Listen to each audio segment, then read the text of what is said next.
What's up, everybody? You're listening to the Hustle and Flow Chart podcast with your boys, Matt Wolf and Joe Fear. Check it. Is this thing on? It's on. Does it help if I tap the mic? Or am I just hurting someone's eardrums? I'm sorry. Bob or Sally. Sally. Somewhere, somebody named Sally's freaking out right now because they think we're talking directly to her. You hear my voice. Oh, boy. All right. Yeah, this is how we sound at the end of our podcast recording days. A little delirious. Yeah. And definitely perched.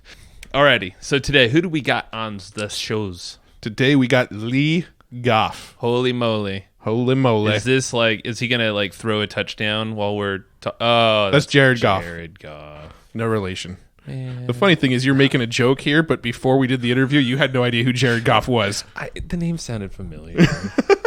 Ever since the Chargers moved away, I've kind of, I don't know. Given up on football. Yeah. But it's entertaining. Yeah. Still a fan. We're talking to Lee Goff, his distant third cousin. He wishes.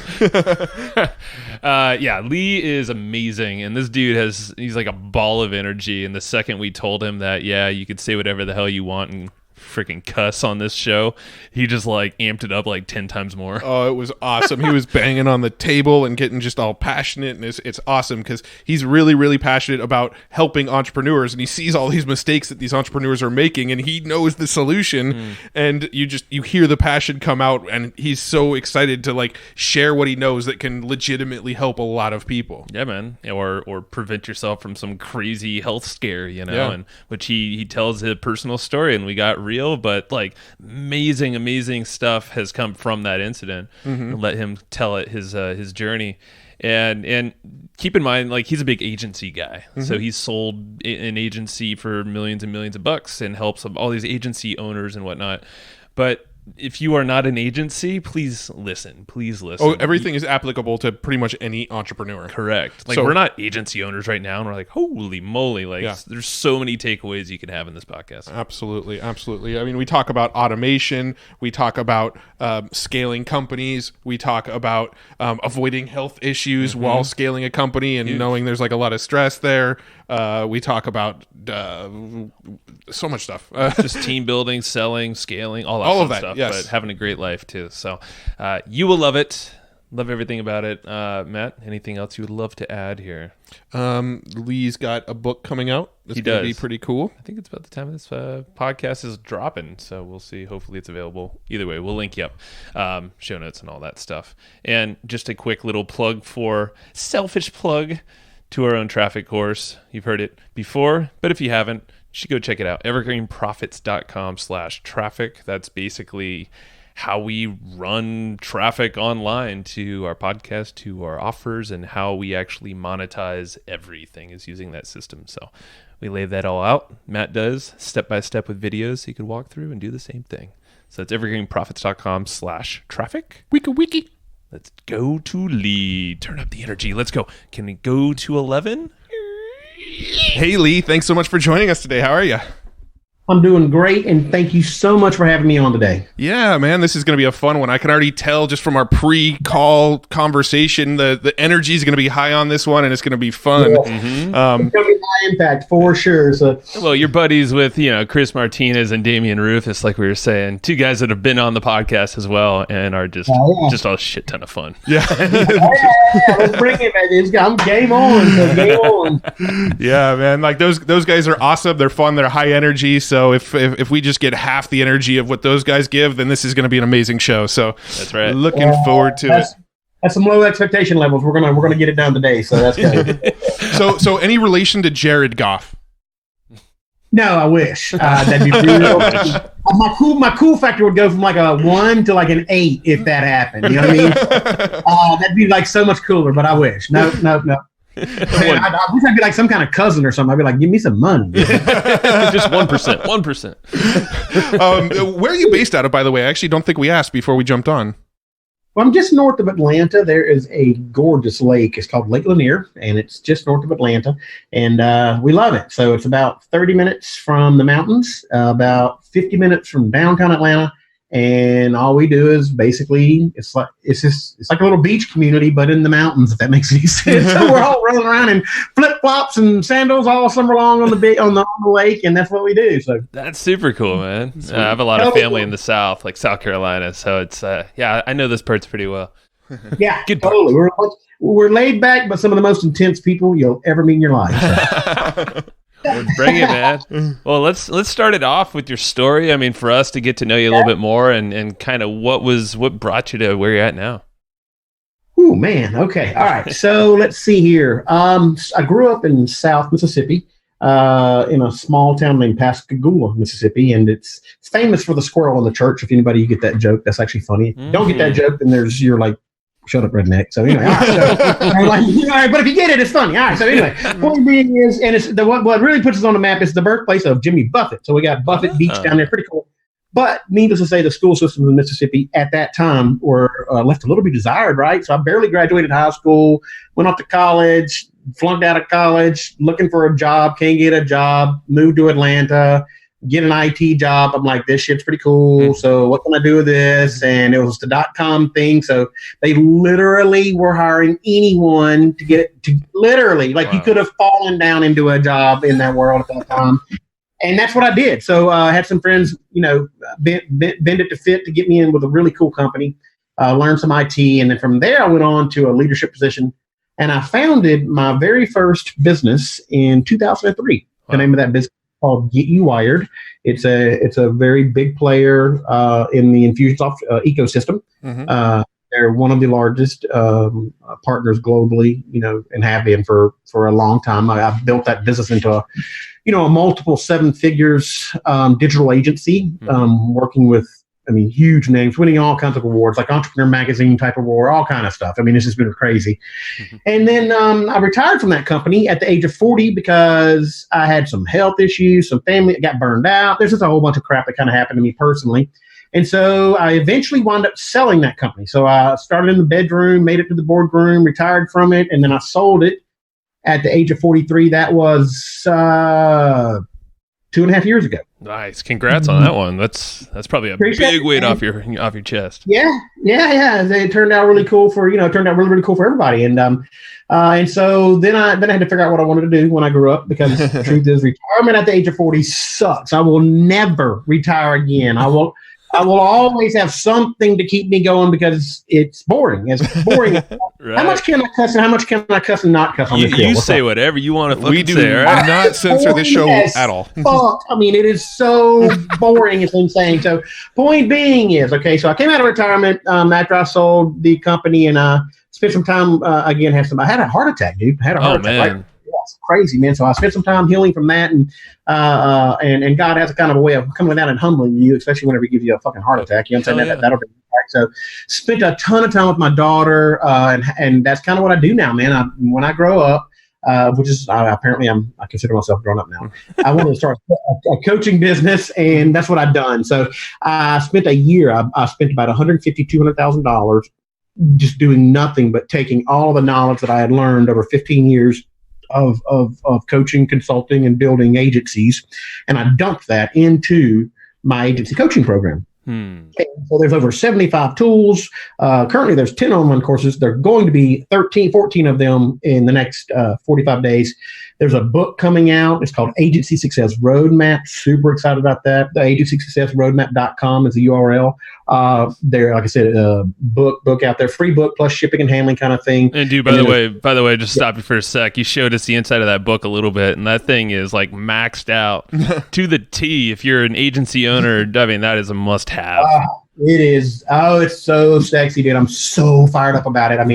Again, this book is an accumulation of me, just stressing out and figuring it out and getting it done. And it's literally at this point, I guess, what is that, 15, 16 years of experience combined with me and 2 full-time employees researching all of the best practices. Yeah. And then we went to market with it, and we tested all that shit in the real world. And so, go figure. Right? Because by the way, if you haven't noticed, there's a bunch of bullshit out there. There's a shit ton of BS out I there. don't know if you've noticed that or not, but there's a bunch of bullshit out there. Okay, so I'm talking about these people will read a book and think they are fucking just the God's gift to anybody out there. It's crazy. So, It's true. now, the difference is that I'm real. I've actually physically done what I'm asking you to do. Not only have I done it, but I can show you exactly how I did it.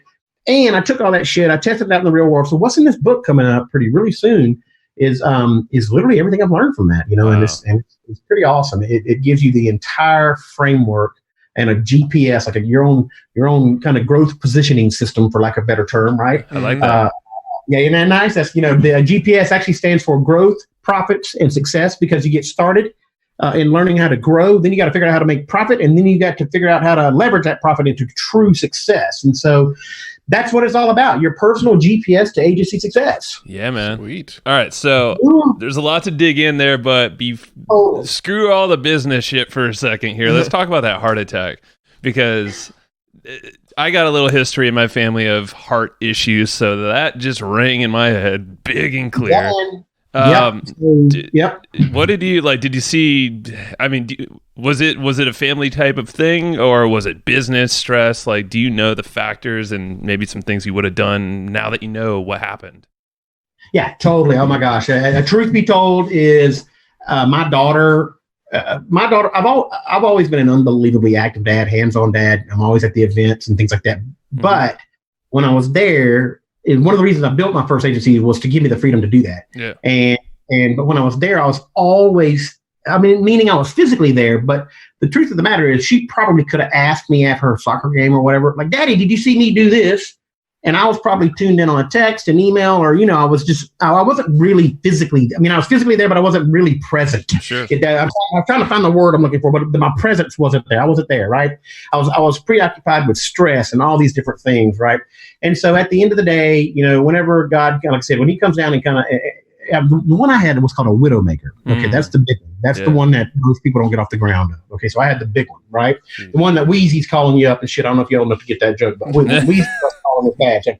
Anyway, and so, I had to do some soul searching, man. And I figured out what it was. And what got me was stress. That is the number one thing. That and smoking, okay, at the top of the list. All right. And then right below that, you're going to be getting into a lot of different stuff, whether it be diabetes, high blood pressure, everything. I'm sorry, and genetics. The top three are genetics, stress, and smoking. And smoking. Thank you very much.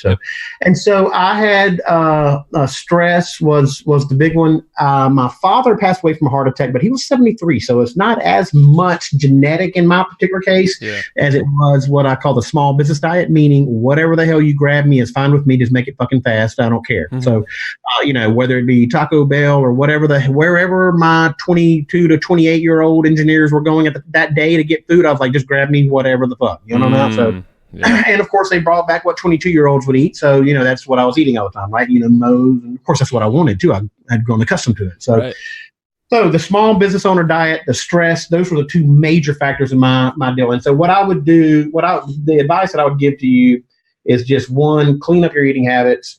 I've cleaned up mine a lot compared to where I was, which is probably not saying a whole lot compared to some people, but making a lot more home cooked meals and things like that. But the biggest thing is by far is the stress. And so is when, just a little bit of the science behind it is stress acts just like the nicotine does. That's why those two are right there. It's because stress actually, for whatever reason, stress makes your arteries and veins want to contract. They contract, just like when nicotine gets a hold of them, it contracts. That's where you get that lightheaded or that real nervous feeling or all that anxiety, all that stuff is coming from that contraction, the pressure put in your system. Makes sense? Interesting, yeah. So, I'm a doctor, so I don't know the legal medical terms. This is just somebody who went observations. Through it. Yeah, exactly. And so what happens is whenever that stress starts to release, and as I'm going to sell my agency and I don't have all the workload and everything on me, obviously the stress is releasing. Well, if it's been under stress for that long period of time, some of those plaque bubbles that build up, and by the way, they build up at a much higher rate because it's much more contracted, right? Mm-hmm. Well, they pop, and that's what happened in my case. Oh man, got it. And that gel, that goo, it's gooey. Those plaque things you see in the commercial that make it look like they're actually all solid, that's false. That's not true. They're actually gooey on the inside. And whenever it stretches a little bit and those arteries start to open up a little bit more, it'll crack it and that stuff will flow out and it'll cause a blockage. Got it. Okay. And then the heart attack happens. Yeah. So, and that's when the heart attack happens right there. So, just eat right, just do whatever you can to lower stress. Top of the list is me time, meditation, meditation or I call it decompression. So, go get some beers with some friends or go have dinner with your wife or go do anything other than business. Make sure whatever it is that it's something that either forces you or has such a calming effect over you that it physically pulls you out of that anxiety of running a business stuff that we deal with all day long. Okay. Thank you very much for saying all this because I think every single person listening to this show right now, including us talking, can take all of this stuff because let's be honest, Widowmaker, any kind of heart attack, any kind of health problems takes you out of the game, takes you out of that flow state that everybody relies on for you. Yeah.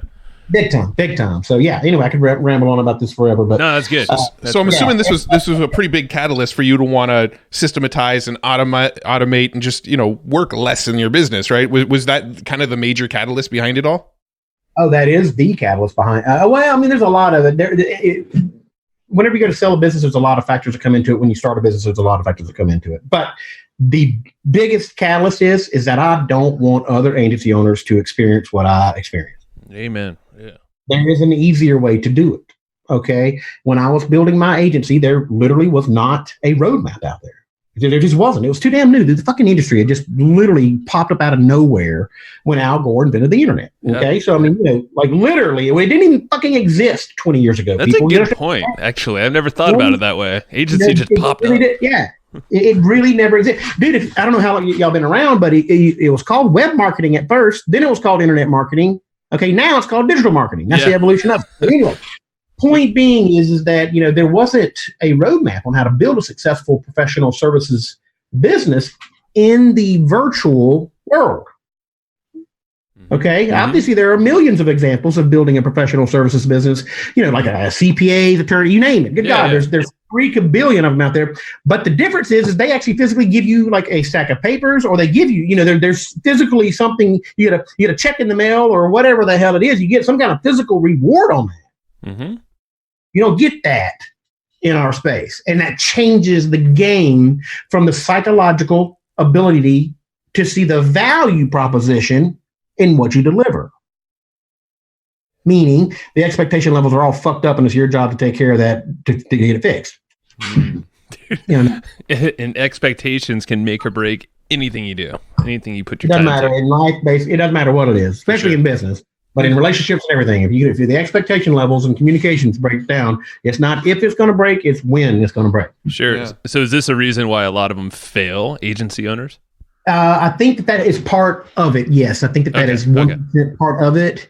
I personally believe, and I believe very strongly, that it boils down to limiting beliefs. And limiting beliefs are going to be things that your parents taught you, things that you learned in college, things that you read in a book because you read too many fucking books, whatever it is. And so let me explain what I mean by that is okay. Here, a good example is this. I was trying to think of a good example. But here's a great example. Oh my God, when I hear this makes my skin crawl. Well, I'm so good at what I do. Whenever I produce work, if other people see it and they like me, they'll find me. Mm-hmm. And I'm like, wait for it. Shut the fuck up. Are you kidding me? You fucking moron. Are you seriously coming at me with that shit? Like, have you ever built a fucking business other than smoking weed in your basement? Because if you have, let me explain something to you. It doesn't work that way, asshole. Okay? These people are busy and you're trying to get money out of them. Hell yeah. Are you kidding me? I don't even know how to say it. So let me explain how this works. I have a 10-year-old daughter. I'm running a business. I've got multiple real estate investments. I got a lot of shit going on, man. Mm. I promise you, if there's somebody new coming into my world asking me for money, I'm going to give them the motherfucking Heisman 332 times. Because I'm fucking busy. It's not even that I don't know that I don't want it. In other words, it's not that I don't want the product. I don't know that I don't want it. That's amazing and so true. And think about the one that's not even running a business, just someone with like kids, multiple kids, let's call it, just a day job, just a business. Oh my God, by the way, if you've got kids and you think they're going to respect you enough to do it the first time you fucking tell them to do that, then you are, dude, you are so fucking high. You are so far removed from the way the world works. It's insane. Because if you have kids, you will learn to repeat yourself 3 billion times. My dog is another good example. I should have named him, his middle name should have been No, because his name's Apollo. I'm like, Apollo, no, Apollo, no, Apollo, no, Apollo, no. It's like every time I say his name, it's like, no, the word no comes after it because I'm telling him to stop doing whatever the hell he's doing. Same thing with your kids, man. Are you kidding me? So you have got to get your brand in front of them. You have to show them that you're hungry. You have to show them that you are driven for their business, and you will keep that hunger and that drive when you're serving them. If you're just complacent and you think they're going to reach out to you and find you because you're awesome, well, then you're going to get your ass kicked by a guy just like me, and it's going to make you so ill to your stomach. I want you to ask yourself, which one do you like? Which one do you hate more? A guy like me kicking your fucking ass, or picking up the phone and calling your prospects? Yeah, pick your poison. I just wish you had a little more passion on the topic. Yeah, right. You know, I'm telling you, man. I love what I do. I can barely hear you over here. Oh my God. I absolutely love what I do. I can tell, man, and I love it. And it's passion, man. So, give me some. Well, I want to. So, talking about limiting beliefs on agencies, right? So, Joe and I, we used to run an agency for a while, and we actually shut it down. Basically, I'm really curious to hear your thoughts on this. Basically, we kind of always felt like we went from a place where we had one boss and a day job to a place where we had 20 bosses as an agency. And that was kind of our biggest reason we decided to wind down our agency. Yeah, no doubt about it. Yeah, I want to be my own boss. That's probably, if that's not the biggest lie to entrepreneurs, it's got to be right up there at the top. It's got to be right up there at the top. Good. I want to hear it. I will say that, and don't take this the wrong way, guys, but if the clients are dictating any part of the service process, you are 100% spot on. You definitely have a boss in every single one of your clients. Right. And that's one of the things that I coach in my programs, is the fact that you have to control the process. Yeah. So and now that doesn't mean that they can't have the flexibility to breathe and the flexibility to become creative and the flexibility to do that stuff. It's just the fact that if you, in the void of leadership, humans will create leadership through themselves. They will not blindly be led somewhere. So if you think you're going to get a website and go away for 2 months and deliver it and expect them to love it, then again, you're the idiot in the room. Because in the void of leadership, humans organically and naturally will not just go blindly. They will either step up themselves for the leadership that they crave and must have, or they will fire your ass and go find somebody who will give it to them themselves. It's just that simple. Yeah. It just goes to over communication. That's a lesson that Matt and I learned years and years ago. Critical, transparent, and over communicate all day long. And I imagine, just based on our notes and what we talked about before the call, productization of the agency is probably a big deal too, because right when something, a lot of people, they treat agencies as like, okay, I'm here, I work for other people, what do you need? I'll go ahead and do that for you. I know we operated as an agency for a long time like that. What do you need? You need a funnel? Sure, we'll build you a funnel. Oh, you need a WordPress blog? Yeah, we'll build you a WordPress blog. Oh, you want us to go and run ads for you? Yeah, we can do that for you. Yeah, we'll figure it out. There's a price tag for everything. We'll do whatever the fuck you want, right? So that was kind of how we were running our agency to a degree. We kind of got smarter with it over the years, but in the beginning, I think a lot of agencies just trying to treat it like that. They see dollars waved in front of them and they'll go, yeah, I can do that for you. Oh, no doubt about it. They become the expert on whatever the hell somebody's willing to pay them for all of a sudden. It's kind of funny how that works. But, and that is actually, every time I hear that is, I just hear rookie, that's like, yeah. But I don't mean that. And people listening out there, I don't mean that. Let me frame what I mean by that, meaning that it's scary to go out there and create a product, okay? Because when you do that, you're putting your heart on your sleeve, believe it or not, in a kind of a weird way. And it's so much easier at first in the friends and family network to just say, oh, sure, I'll do it for you. I can do that. It's easier to get started that way. Now, Now, the same noose that you tied to get started, meaning that you just went out there and do anything, a jack of all trades. Basically, you're a glorified freelancer is what you are when you're doing that. Okay. Now, and that, again, that's what's called survival mode, and that there's a time and place for all of that. Now, if you're ever going to scale your agency, you're going to have to obviously remove yourself from the service process, or find somebody to do the leadership coaching. I'm sorry, the CEO sales side of it, and you just remain in the product on the service side, which is typically a bad formula, but it can work. I have seen it work a few times. But as a rule, though, every time if you productize, then what you do is you begin with the end in mind. So now everything is standardized behind it. So you have a product, you sell that product, and then from that product, there is a scope document, there are phase sign-off documents, everything begins with the end in mind. So that mindset to get to that is a rite of passage that business owners have to understand. And you only go through that either one, being a lot smarter than me and finding a coach and helping you to do that, right? Mm-hmm. Or two, through sheer pain of trying to do custom work all the time. I have a saying that I say all the time. It's called bespoke equals be broke. Okay. Mm-hmm. So, bespoke is a common word over in England where it means custom. So everything's custom, like you do custom, right? So if you're doing custom work, you're gonna go fucking broke. It's just, it is what it is. And so, so you have to adopt a productization type model. It doesn't have to be exactly like that, but something that's standardized that doesn't require your attention to service on the service side of it. So someone, if they're listening right now and they're in that survival mode, or maybe they're not in survival mode, that they just don't know how to productize themselves, how do they, what's a good first step for someone to make that transition?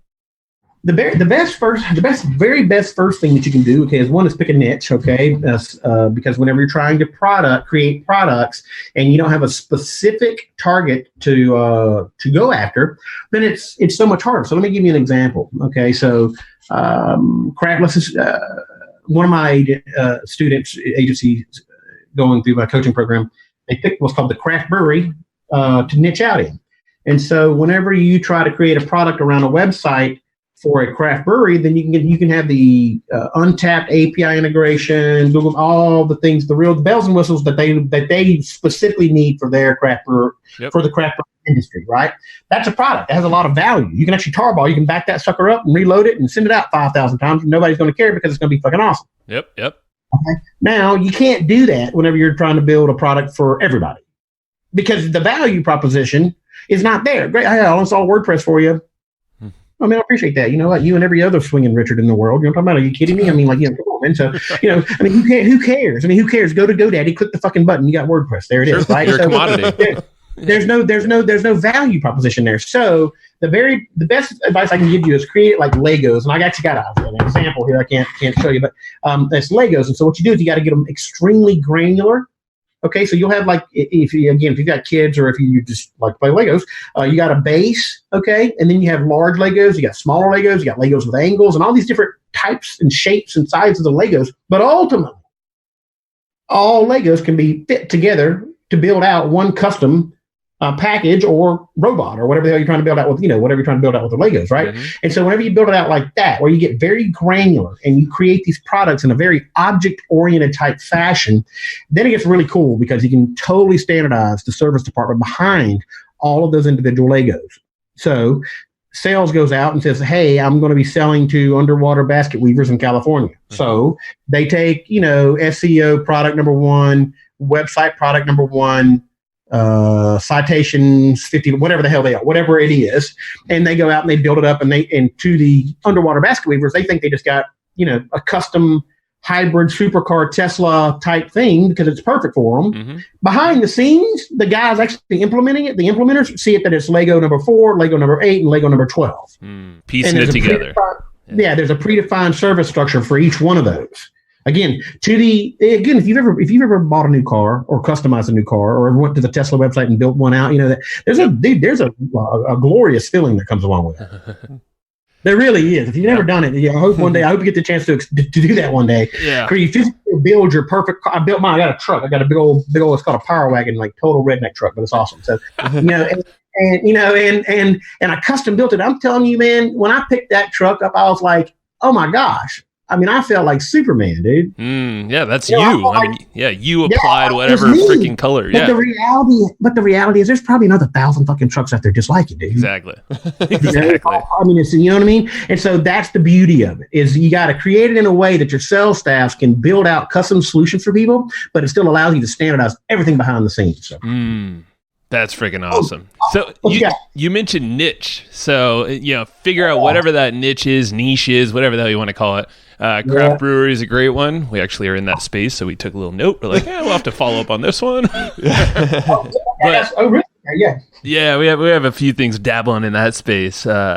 But what's your process in finding a good niche? One that are there testing behind it?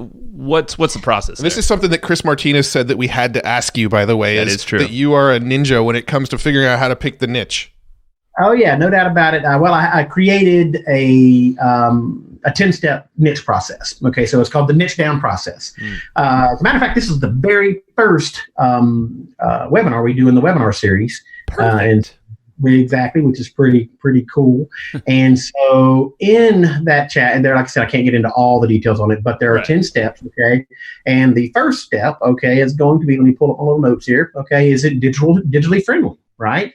Then you got to do competitive analysis, and then target audience. You got to define who you're going to be going after. Does your target you got to do a target audience financial analysis? So you got to know, do they have the fucking money, basically, right? That is so important that most people don't think about. They're like, there's a lot of people in this niche that are interested. Do they have money? No. Oh my God. And this one right here. You ready? This one right here. And I love it when I hear this one. You ready? This one right here. Ready? Okay, here we go. I'm just passionate about incense. Or I'm passionate about beads. Or I'm passionate about, I love stars or some bullshit like that. I'm like, dude,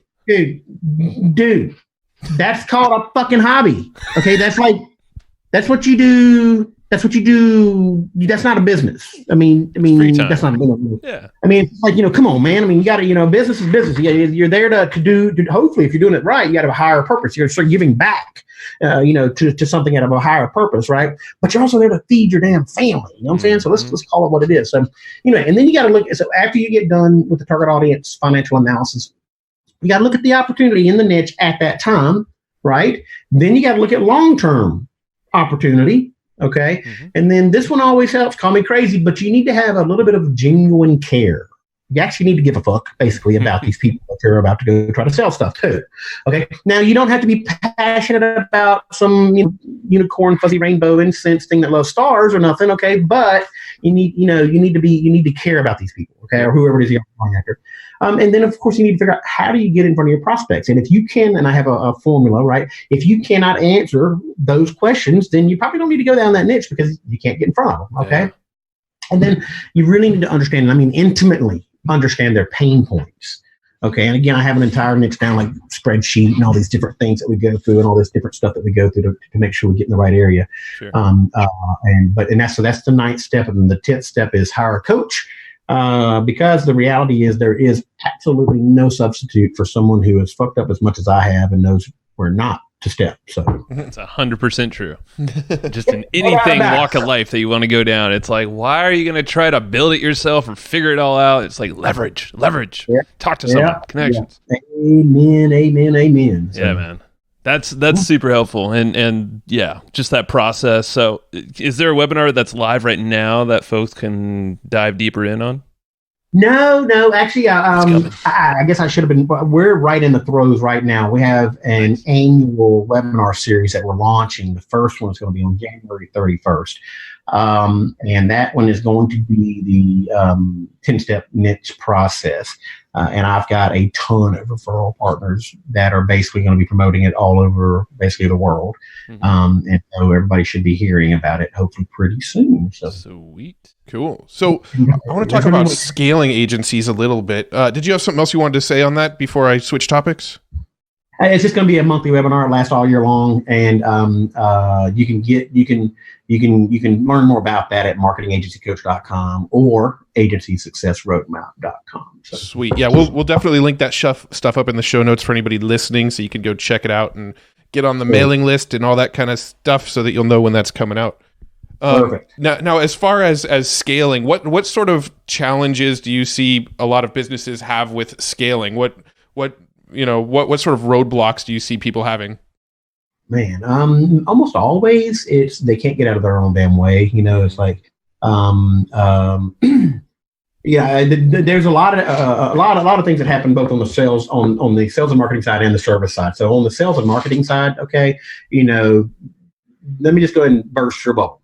For anybody out there trying to scale, if you think that you're going to find remember, if you're in a consultative type sale and you're a jack of all trades, meaning you just go into an office and you sell them based upon your experience on whatever the hell comes out of their mouth, okay, which is the most common thing that people do.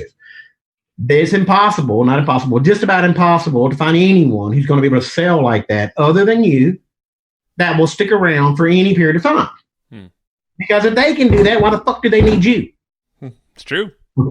So with that being said, if you go in there and you're trying to do consultative type sales to where you just look like a freelancer kind of deal, and you'll just sell them whatever the hell they need for whatever price you can get out of them, okay, then at that point, you're never really going to be able to scale your sales process because you don't want to. You cannot have other people doing that, okay? So what you have to do, again, back to creating products and systems and processes. So you need to give them very specific products. So let me give you a quick example. To try to train someone in all the digital marketing aspects. I'm talking about Facebook and Google and send them through all the digital marketer certificate. Everything is a massive, massive, massive task. Mm-hmm. As the agency owner, you have probably spent hundreds of hours learning that craft. To think that you're going to get somebody off the side of the damn street to go in there and have that kind of dedication to be able to sell at that level is ridiculous. Okay. Now, if you say, hey, Bob or Jane or whoever the hell it is, I've got Lego, number one. Here are the 5 things that it does for the business owner. Here are the business owners that like it. Here's the price point. Here's the elevator pitch. And here's the sales deck and the proposal template. Go. Which one do you think is going to generate more sales? That Legos, my man. Yeah. That's right. So if you can't get out of your own way, if you're trying to do consultative sales and you enjoy that kind of thing, that's called a freelancer. Go after what's called your brand positioning elements because that's how you're going to be able to raise your prices.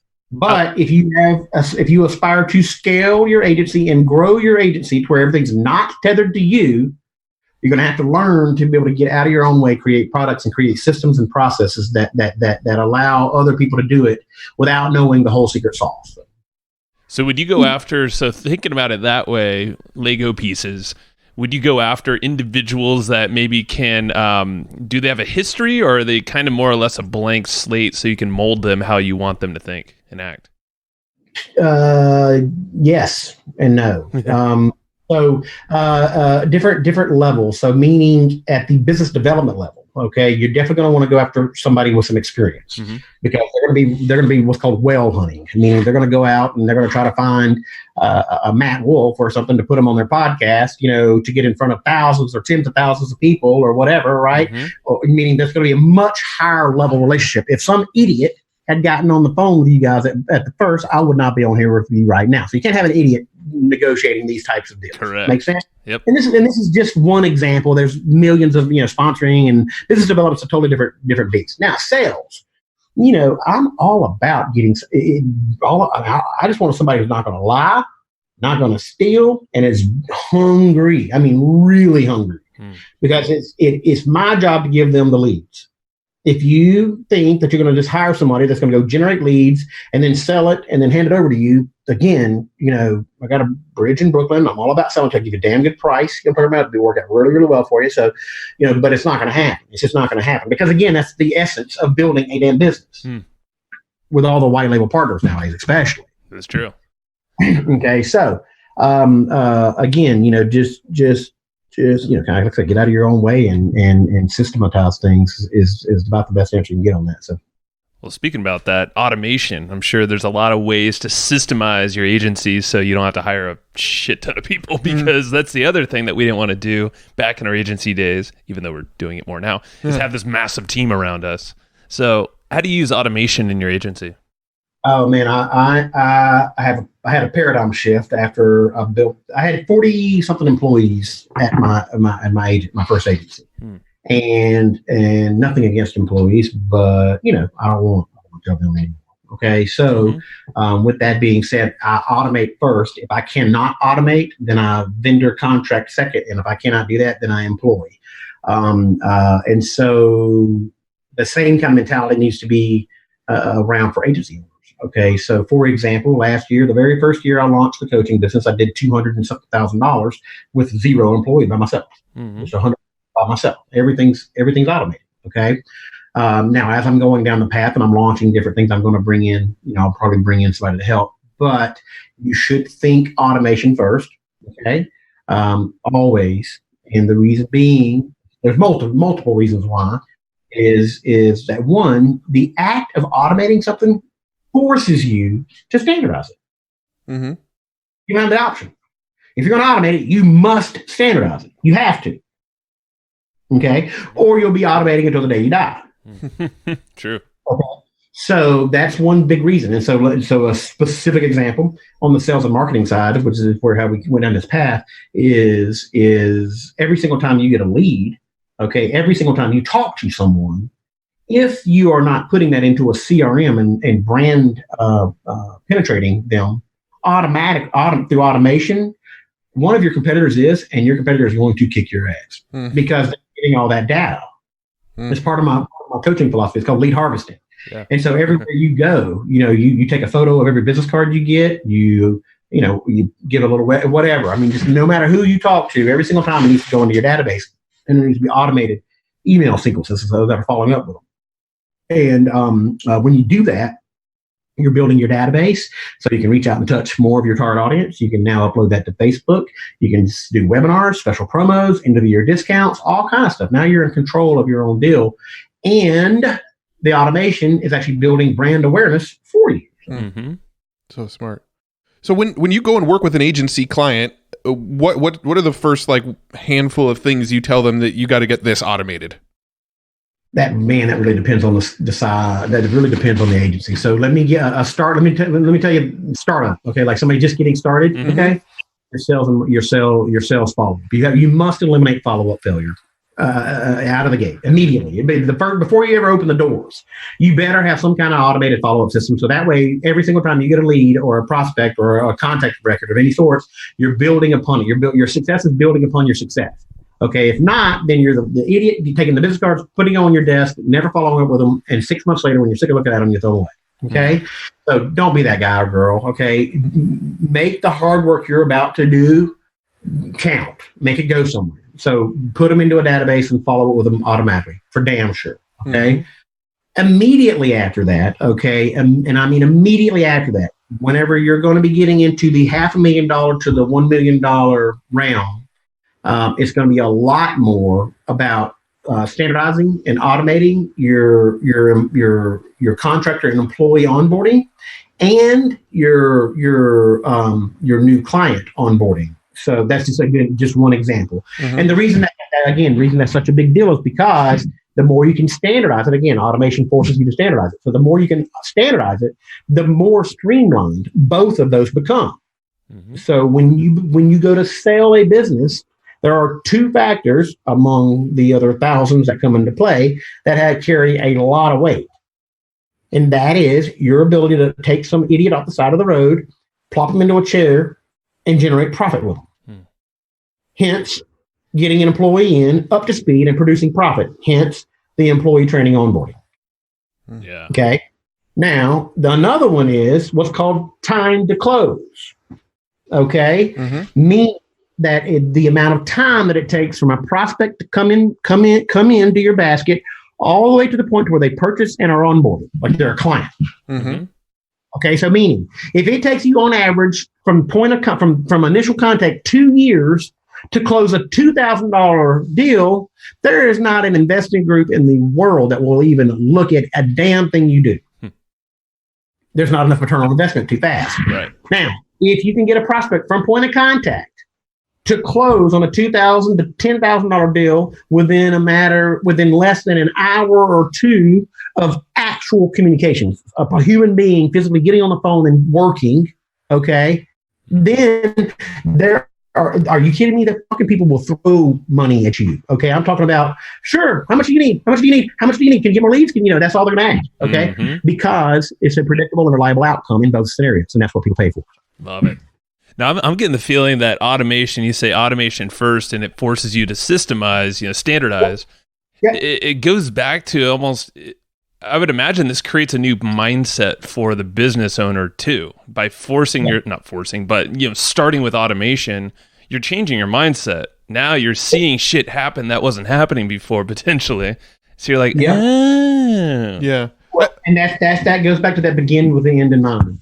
Right. Okay, we always hear it, but how the hell do we do it, right? And then of course, and again, it's a little bit different for startup survival mode. This is why the quote is so important. You got to know when and how and why, right? But at the end of the day, when you go into something, understanding what the end goal is, and you clearly know what the end goal is. Not like I want to make more money. That's not a fucking end goal. That's called a dream. That's not a goal. That's a dream. I want to make more money. Great. I hope you do. That's awesome. A goal is today I'm going to get up and I'm going to talk to 50 people to narrow that down to 5. And by the end of the day, my goal is to close one sale for $5,000. Big fucking difference. Okay. If you don't understand the difference, you need to understand the difference. A goal is something, a milestone, a goal. Okay, anyway, point being, I beat that horse to death. Point being is that when you begin with the end in mind and you set that goal, everything before it is now centered around that goal, that purpose, that higher call, the reason why it's there. Right. Therefore, all the messaging, everything is in alignment with that goal. Yep. And so now, everything turns out it's a hell of a lot easier. Well, now that also applies, now that you've got the begin with the end in mind kind of mindset going on, whether it be on sales or service, it applies in everything else too. So you got the product. Well, now your lead magnets, all your follow-up, your proposals, your service documents, everything comes out of that the begin with the end in mind kind of mindset. So it's very much a game-changing thing. That's that limiting beliefs. And so by forcing yourself to do things outside of your box, it'll help you break those limiting beliefs and help you get you closer to achieving your goal. Now, are there any things that you see like a lot of agencies try to automate that they really shouldn't be automating? Yeah, everything. They try. And what I mean by that is this: is I'm all about automating everything except for the human touch. Mm-hmm. They try to take the human touch out of it too much. The meaning they try to do. Well, I get. Let me clarify that. That's my word. I know what I mean, but nobody else will know what the hell I mean. Okay, so I'm a big fan of automation, and I'm a big fan of standardizing. But I am never, ever, ever going to leave the ultimate relationship up to automation. The ultimate relationship is always going to be between me and that person. It's a human being thing. Mm-hmm. So leave the fucking phone number on your website. If people's giving you money, if they're giving you money, they've earned the right to talk to you. True. Okay? Don't try to live behind a digital wall and build a business. Again, some crazy dude like me is going to kick your fucking ass because I'm not afraid to go out there and shake hands and say, hey, your baby looks good today. Dude, that's crazy. Yeah, there's so many businesses. And this is, I guess the point I want to make is like, this is not just for agency owners. This is for every business online. Yeah. And a big thing that we put in our business is live chat, is to respond to folks in just Facebook Messenger. We put that stuff all over our website so they have the ability to ask a question. And it used to be me in that seat all the time. Now we have a really great customer service rep and I pop in occasionally. But that is completely increased our conversions, customer happy. So many people thanking us. We do custom videos for people to just make sure that they fully understand. And that's usually me doing that, taking a few minutes. And to give it kind of context, it took me forever. I came from Mississippi, didn't graduate college. How does a guy like that, that's as brash and as, in your face as I am, end up having 40 plus highly educated college graduate badasses working for me? So, what the hell? I mean, that is broken. That's not the way it's supposed to work. Okay. So, the reason I bring that up is because I had to figure out a way to get to the truth and figure out what works faster than other people, because I just didn't have the upbringing. I didn't have the background. I didn't have the foundation that everybody else had. Right. Mm-hmm. So under that context, I hyper-focused on understanding human psychology, what makes people tick. Mm-hmm. Right. Why do they do the things they do? Okay. And, how do I get, because, the biggest lies we tell are the ones we tell ourselves. If I sincerely believe that I'm 6'8", blonde hair and blue eyes, if I sincerely believe that and I go out and tell somebody that, then I perceive myself as I'm not lying. I believe it. Now, obviously it is a lie because I'm not. Really? I saw your avatar. I thought it was that. No, I'm just kidding. Oh, it is. But the biggest lies we tell ourselves is the ones we tell ourselves. And so being able to get through those and get straight to the truth is a big deal. So let me get back to the point, right? And so what I did is boil things down to the most fundamental, rudimentary emotion that's driving the conversation. Okay, so as you all know, all decisions are driven by emotion. Okay, every single one of them. Now, as soon as you make that decision, the reality is you probably don't even know that you've made the decision yet. Hmm. You're going through what's called the validation process, or what I like to call what's called psychological hurdles. Let me give you a quick example. Why does the old bald fat guy buy the convertible turbo red Porsche? To feel amazing. To feel amazing. To look young, feel young, or it might be like some kind of 69 fastback Mustang. They want to relive their teenage years, get that hot chick looking at them again, whatever the hell it is. But I promise you there's not an ounce of fucking logic in that decision. It's true. Okay. Now, why did he pick the Porsche? Why didn't he pick a Lamborghini? Why didn't he pick a Ferrari? Why didn't he pick a Mustang? Why didn't he pick that? So this is when logic comes into play. This is what they call the psychological hurdles.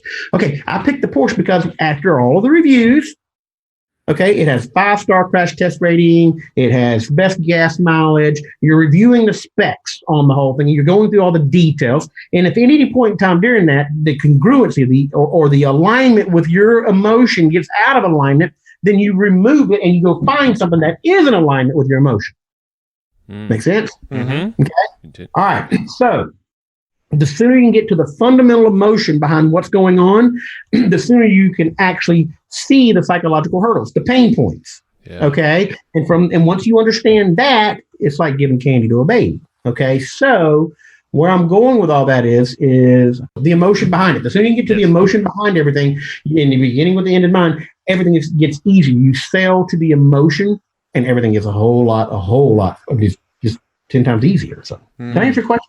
I got a little sidetracked on that one, I think. So. Dude, it's psychology, and this is what Matt and I talk about all the time. This goes back to mindset. Just automating your business, just so you don't have a freaking heart attack or something like that. I mean, just think about if you understand not only yourself but then other people, it opens doors for so much shit. Yeah, I think one of my biggest frustrations with business owners, just working with a lot of business owners over the years, is that they all see other marketers, other entrepreneurs, and they go, "Oh, look at what Frank Kern is doing. Look at what Brendan Burchard is doing. Look at what Ryan Dice is doing over here." And then they just try to model it, but they have no clue the psychology behind what they're doing. They have no clue the actual like marketing tactical philosophies that are at play at what those guys are doing. They're just trying to copy it. Right. And you know what else drives me insane about all that? First and foremost, I want to give a whole lot of accolades to Ryan Dice and all those guys because they're brilliant together. They do a great job, right? So, but they're selling the sizzle, dude. They're not selling the steak, and it drives me insane how people can't see that. Meaning that the picture of which they're painting is part of the marketing strategy to sell you the fucking product. It's not even really what they did to build the damn thing, okay? So I don't understand, people. I don't understand. How can you not see that? I mean, how can you not see that, okay? But it is what it is. In other words, I'm going to go ahead and tell you right now, if you're out there and you're listening to this and you actually perceive under any context of the word that you're ever going to buy a program for any amount of money, okay, that is going to make building a business easy to where you can work 4 hours a fucking work week, you are hot. I don't even know how to answer that. You know what I'm talking about? If you are not ready for blood, sweat, and tears, a lot of work, and pouring your heart and soul into it, do not start a business. Period. True. Period. There is nothing easy about it. It will never be easy. It does not get easy. Well, it can get. I'm sorry. If you get the right systems, it does actually get a lot easier. But I would hope so. I had to stop myself there. There's no light at the end of the tunnel, people. Just give up now. Right. Yeah, but there is no shiny object. There is no squirrel. There is no magic money button. Okay. It boils down to proven systems and processes and making good decisions. Mm-hmm. Yeah. But that's Lee. That's not sexy. That's not shining bright in this fucking YouTube ad that I just saw online. Well, that's what's wrong with society and today. Exactly. That's what's wrong with today's world in my mind. Here it is. Here's Lee. I'm going to preach one more time. Ready? Here we go. The world is all about style. It has completely lost the sex appeal around substance. Everybody, are you kidding me? I'm gonna burst all the bubble for all the young men out there who see all these sexy women on Facebook. I'm gonna let you know they don't look like that when you meet them. What? Okay? In case you didn't know, they don't look like that when you meet them. You mean they're not all constantly, perpetually traveling the world and living on beaches all the time? Well, and they constantly don't have the duck face going on either. You know, it's just, but I like my duck face. I promise you, their hair is not always done. They are not always surrounded by friends. They will fart and it will stink. It is what it is. We're all human. It is what it is. Yeah. Okay. The sooner you get down to the human part of it, the better. And whenever you actually physically have a checklist of people you're going to date based upon, okay, do they work out 3 days a week? Do they have any hair on their body? In other words, all this stuff, you can't, I don't know how to answer that question. It is what it is. It's all, at the end of the day, style is a facade. Substance is for real. So I have two last kind of quick questions, and both of these came from Chris Martinez. So if they're just total bullshit questions, then blame him. He's easy to blame. So what do you see as the future of agencies? Oh, beyond a shadow of a doubt. The Legos pricing model that we have fine-tuned and perfected. Because, see, I attempted to get the product stuff with my agency, and the reality is that we accomplished it to the best of our ability at where the industry was at that time. And I'll explain what I mean by that here in just a second. So, but now the industry is to the point to where productization, is the future of the entire industry. You will either niche out and productize, or you will get your ass kicked in the next 7 to 10 years, beyond a shadow of a doubt. So let me give you an example and explain that really grandiose comment. Okay, ready? In 1921, 22, and in the early 1920s, Henry Ford was very famous for saying this statement. Please finish it for me if you can, okay? You can buy any color Model T you want as long as it is black. Okay, right there. Ding, ding, chicken dinner. Okay. All right. So why is that? Standardization. Yeah, he wanted to standardize. He didn't want to make a whole bunch of colors product. Just make it production line. He wanted to be able to crank them out fast. Yes and no. First part of your that is 90% no and 10% yes. We're on to something. I'll take it. At least I got a 10%. 10% yes, because he did want to crank them out fast. Because remember, the higher calling, the purpose was to give affordable automobiles to the middle class. Okay. All right. Now, the reason that you only got black is because he's keeping the cost down, because he was, you're right, trying to get them out as fast as he could, but he was having to figure out how to do a fucking assembly line. They had never done one before. Nobody knew what the hell he's physically having to create these machines that he is literally dreaming up as they go. They are just trying to figure out how to do it. Okay, now jump ahead 20 to 25 years to post-World War II. Dude, you can get a Jeep, you can get a Harley Davidson, you can get a truck, you can get a 4x4 truck, you can get a convertible. Jump ahead to the 70s. Now you got economy cars, you got convertibles, you got hot rods, you got dragsters. Jump ahead another 20 plus years, you got electric cars, got all these different things. And so they got all these fucking options. Okay, so let's now take that example once fresh on your brain and apply it to the digital marketing industry. When was this industry started? What, 20, not even 20 years ago? Yeah, it's called that. Okay, so there's, it's called a dust selling. So we literally were figuring out how the fuck to do it. Google wasn't around when we got all AOL, dude, MSN, Firefox. CompuServe. Huh? I said CompuServe. Exactly. Right. And television. I mean, you name it, man. It's like it's they were, like Facebook, that wasn't even around, dude. Nope. Twitter didn't exist. WordPress didn't exist. But all the dust is still settling. The way our industry works, it'll never be completely settled. But the dust has settled to the point to where the platforms and the tools, the assembly line, for lack of a better term, is got stabilization to it. Meaning WordPress is not going to go anywhere. Google's not going to go anywhere. Facebook's not going to go anywhere. We know we can hang our hat on those.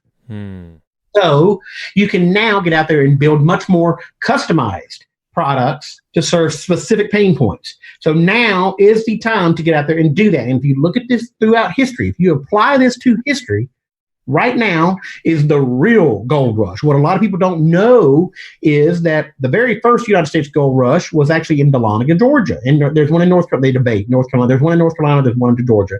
Okay, but those weren't the big ones. That's not where everybody got rich. People don't remember those. They don't even know they existed. The biggest one is the 49er, the boom. Right. Okay. And so the biggest one's coming down the pipe. The first couple were like, okay, that's pretty cool. But we haven't hit the main vein yet.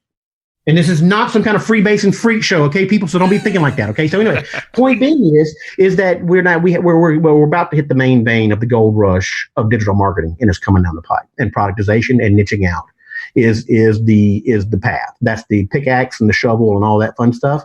And if you look at it throughout history not only validates what I'm saying, history has proven that what I'm saying is 100% accurate. So I love that. No, that's such a great metaphor analogy for what's going on. I love that so much. Now, the last question I have, I'm a little nervous to ask because I don't know if Chris was playing a prank on me or if it's something I really should ask. But if it has anything to do with Chinese food or Hong Kong, don't ask it. All right, no and no, perfect. All right, just checking. Okay. All right, so what's a double-digit midget? Oh my God, I'll show you my double-digit midget here in a little bit. Hold on a second. No, I don't want to see. That's a good question. I'm going to show you here in just a minute, Nerd. Okay, so we're going to get on video here in a little bit, and I will show you. But my double-digit midget is my daughter, and so her name is Abby, and that's my delight at the end of my tunnel, right? So, awesome. And when she turned 10, as a matter of fact, she was so excited about turning 10 for the 6 months prior. Okay. She was counting down the days until she came up with this name on her own. Daddy, I'm going to be your double-digit midget. That's fucking awesome. That's one of the funniest things I've ever heard. That's amazing. Anyway, it's so cute, especially come out of a little 9.5-year-old girl that looks just like me and has a massive lisp, just like me. It's pretty funny. That's awesome. DDM, double-digit midget. So are you training her up? Is she helping you out, or is she just being a kid, obviously? Yeah, she is being a kid, and she's in the environment, and so she's being trained by being in the environment. Yeah. I grew up. My father was a small business owner, and I didn't realize how much I learned just by going and playing up his damn office, right? So she's in the environment. She's learning. I don't know though. I have to admit, I'm not.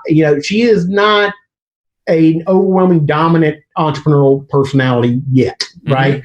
But she loves the lifestyle. She sees how that's going on. So she is currently big time into anything that allows her to dance and musical theater and the arts and science. She's big into science. So that's cool, it. Man. Very good cool. for her. No, it's just so cool to like just bring the kids into the fold and let them experience a little bit what daddy or mom's talking about, and spending their time, because you create a damn good life. Yeah. Or you can, if you're not automating, if you're automating and hiring some people around you. Yeah. And yeah, exactly. And again, and look, if you don't want to scale, and I'm gonna tell you right now, that's the first question you need to ask yourself. Because there's a preconceived notion out there, no matter what, conquer the fucking world. At least in my world there was anyway. But don't do that. It's overrated. And if you just want to make a good, honest living, 6 figures, and work it from home. Yeah. There's a lot of honor, glory, and pride in being a wonderful family man or woman and doing that. There's nothing wrong with that at all. There's nothing wrong with that.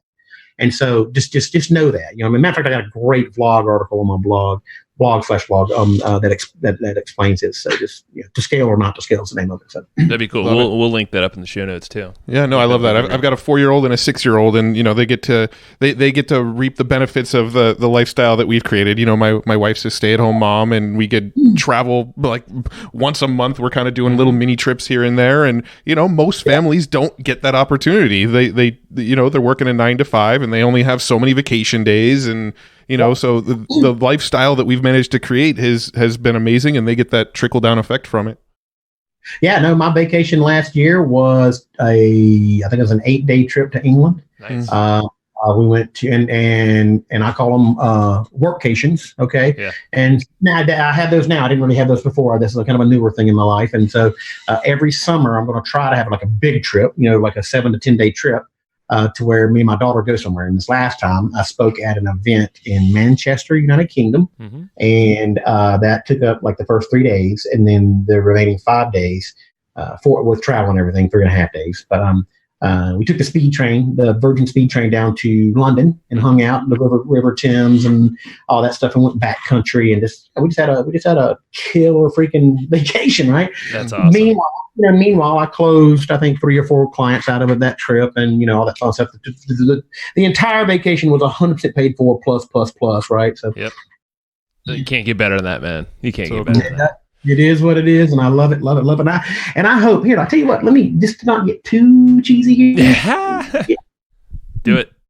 Give me 2 seconds, and I will read to you my book's coming out, right? Yeah. And I was gonna say you gotta remind us where to go get that, one of that. Yeah. And so I'll read you. It's kind of given the about the author kind of page, right?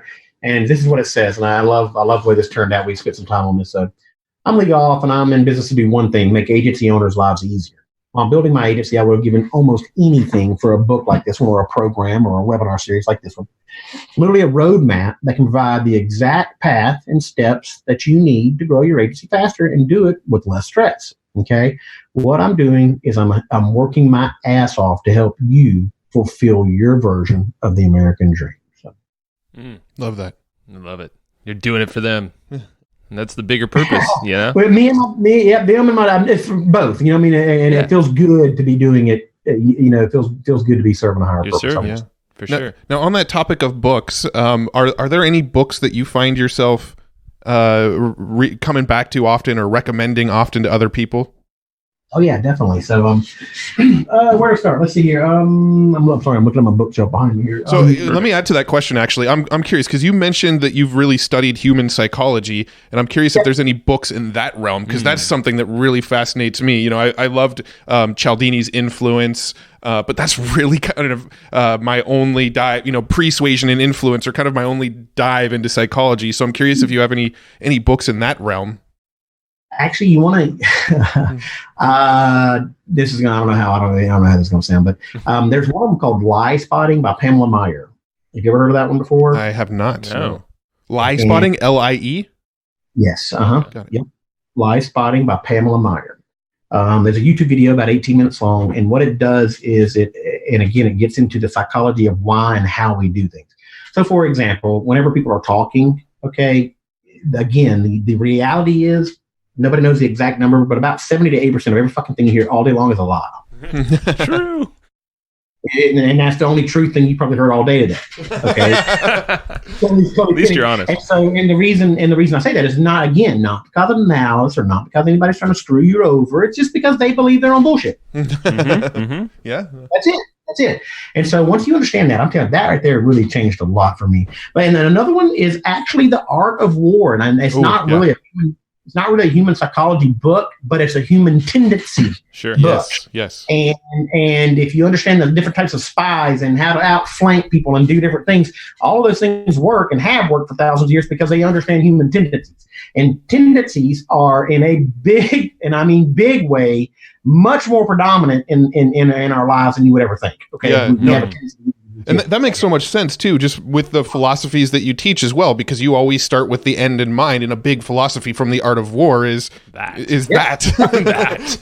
That's it. That's exactly it right there. That's exactly it. You never ever enter a battlefield without having the outcome, predefined and mapped out and strategically mapped out before you go into that battle. So ever.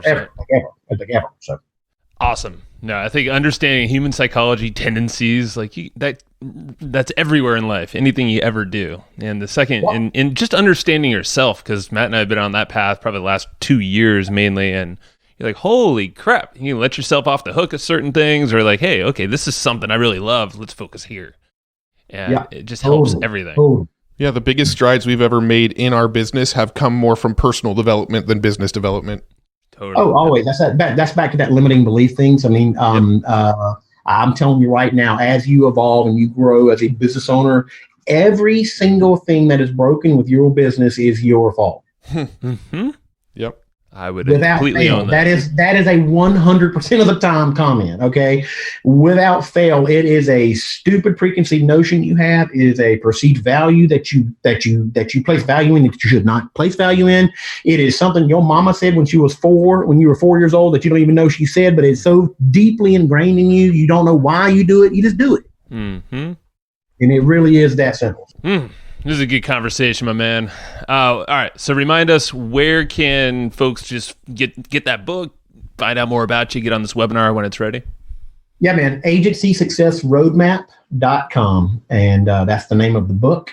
I just got the final cover. Remember I showed you the model a while ago? I just got the latest and greatest cover like 2 seconds ago, and it looks fabulous. Yes. So anyway, so excited about that. But Agency Success Roadmap is where it's going to be, and it'll be up there in probably about 2 weeks to be ready to go. That'll be the book, and then from that same site, there will be a link to the webinar series. Probably be an extra kind of thing. So, yeah. Perfect. That's right around the time this thing will go live, so it'll be perfect timing. Should be good timing.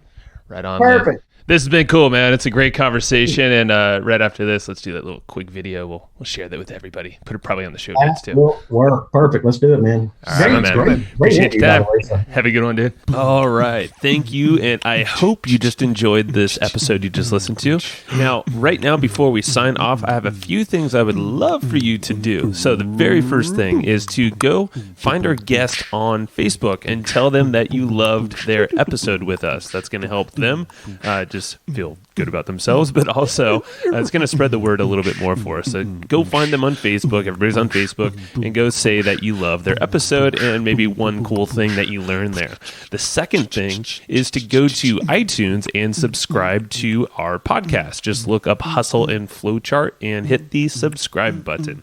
And the very last thing, the third thing, is to leave us a review on iTunes or wherever you're listening to this podcast and help us spread the word more. That's how more people are going to get this awesome knowledge, this cool podcast training, and a whole bunch of other cool free training that we give out at evergreenprofits.com. So that's about it. Go find them on Facebook, go subscribe on iTunes, and leave us a review. You would be amazing if you did that, but you're always amazing. So thanks for listening, and we'll catch you in the next episode.